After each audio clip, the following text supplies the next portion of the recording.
Ciptakan pekerjaan bermartabat.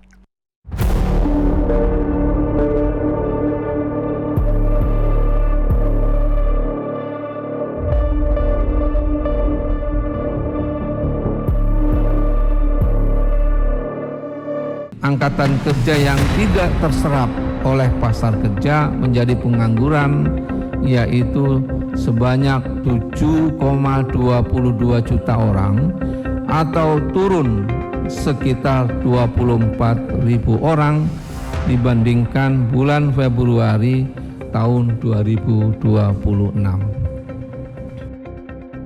Angka pengangguran terbuka bergerak ke arah yang menggembirakan. Badan Pusat Statistik BPS mencatat dalam 3 bulan per Mei 2026, tingkat pengangguran terbuka TPT turun tipis. Dari semula 7,24 juta pada Februari menjadi 7,22 juta orang.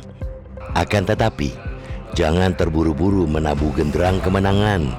Sepintas, data itu memberi kesan bahwa pasar tenaga kerja Indonesia sedang membaik. Namun jika angka-angka tersebut dibedah lebih dalam, muncul kenyataan yang jauh dari kata ideal.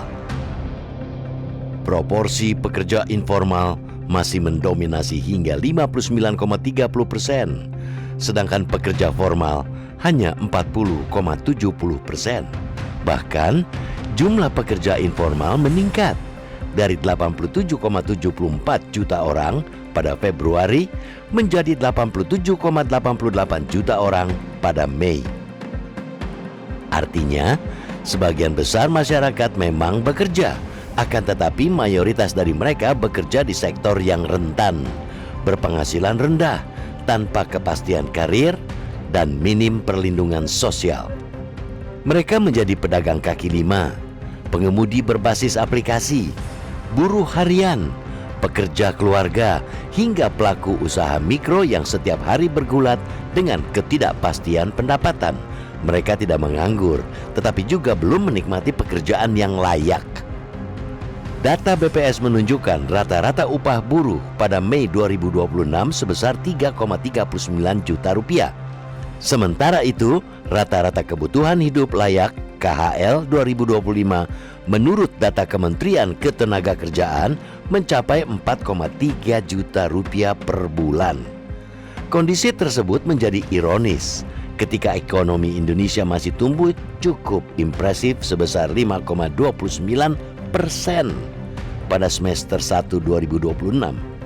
Nyatanya, pertumbuhan ekonomi kita masih terlalu banyak ditopang sektor-sektor yang tidak menyerap tenaga kerja dalam jumlah besar. Sektor manufaktur yang selama ini menjadi tulang punggung penciptaan pekerjaan formal belum menunjukkan daya serap yang memadai.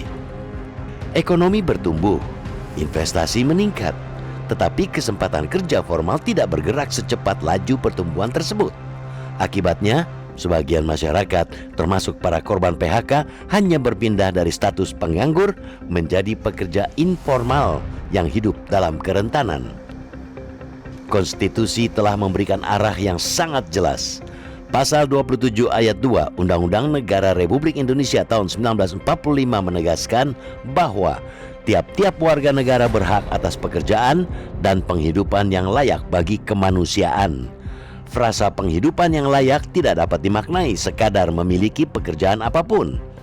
Negara berkewajiban memastikan pekerjaan itu memberi kepastian pendapatan, perlindungan sosial, keselamatan kerja, dan peluang meningkatkan taraf hidup. Lebih jauh lagi, Pasal 33 Undang-Undang Dasar 1945 mengamanatkan bahwa perekonomian disusun sebagai usaha bersama berdasarkan asas kekeluargaan dan diarahkan sebesar-besarnya bagi kemakmuran rakyat. Dengan demikian, keberhasilan pembangunan tidak cukup diukur dari besarnya pertumbuhan ekonomi, melainkan juga dari sejauh mana pertumbuhan itu menciptakan pekerjaan yang bermartabat dan dinikmati secara adil oleh masyarakat. Yang dibutuhkan rakyat bukan sekadar pekerjaan, melainkan pekerjaan yang memberi kepastian hidup. Strategi hilirisasi dan industrialisasi harus segera diterjemahkan menjadi ekspansi manufaktur yang benar-benar menyerap tenaga kerja, memperkuat industri padat karya, meningkatkan keterampilan tenaga kerja, serta memperluas perlindungan bagi pekerja informal. agar dapat bertransformasi ke sektor formal. Kita perlu ingatkan bahwa laju cepat pertumbuhan ekonomi yang masih minim menghadirkan pekerjaan bermartabat hanyalah angka statistik yang pandai berdandan. Itu menunjukkan hasil pembangunan yang belum merata dalam menyejahterakan rakyat. Kita mesti segera naik level.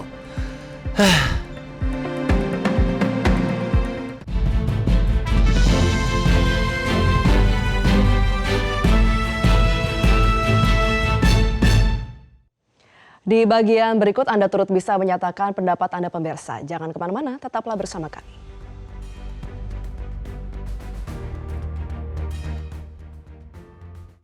Jelajahi cara baru mendapatkan informasi. Download Metro TV Extend sekarang.